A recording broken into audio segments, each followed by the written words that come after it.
Yeah, I know it's been a while since I did a video on the repeater project. I haven't forgotten about it, but I did lose all the footage of programming the radios for repeater service. There's information on the internet about how to do that, and if you're looking to do it yourself, it depends a lot on what radios you're using too. So I don't think it's a big loss, but I had hoped to get a hold of it and be able to do a video on that, but I think it's gone. I don't think there'd be any chance of that. So I'm going to move forward with documenting the project. It's already done. It's up and running. So spoiler alert, but it did work out, and we've been enjoying it. But so I'm going to move on. I'll show you a few pictures in this video, and I got a little teaser for the repeater controller, and then I'll just move on with getting the controller built and hooked up, and we'll go on from there. So this is a picture of the duplexer you may remember, or if you haven't seen it, you can go back and check out some of the older videos on getting this duplexer cleaned up and aligned. This is it sitting under the radio desk.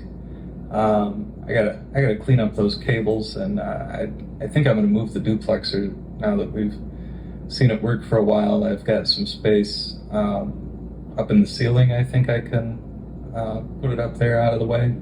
It's still in the climate controlled space, so I don't think we'd have any trouble with the alignment drifting. In fact, I really get the idea that this duplexer was designed to withstand significant temperature changes anyway, but it's in a climate controlled area, so we'll probably not test that.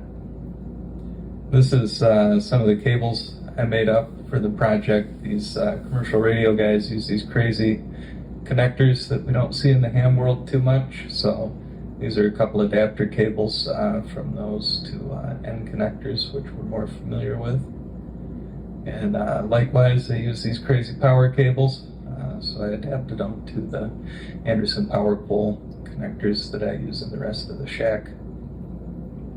And there's the radios installed in the shack and looking good.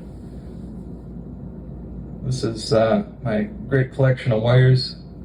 I used every single color for the repeater controller, so I was sending a picture of that to the guys so they could see you really do need all those colors sometimes.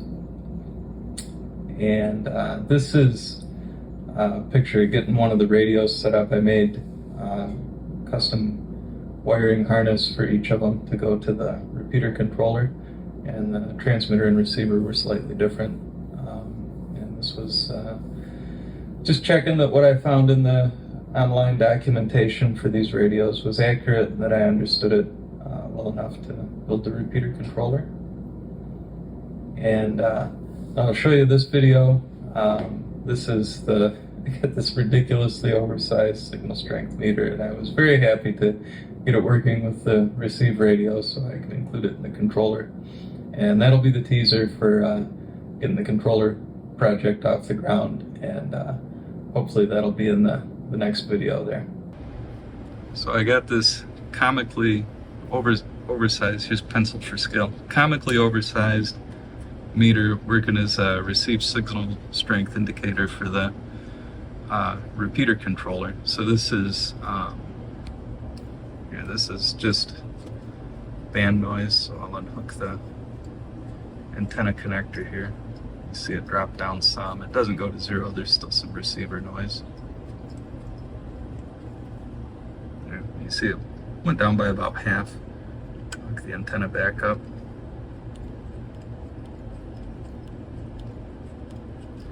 And I'll show you if we apply a full-scale input signal.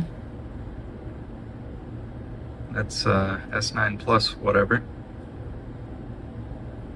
And yeah, so now I just gotta find a box to put all this in. I want to make up some indicator lights for the different outputs the repeater controller has, so we can see the state of it.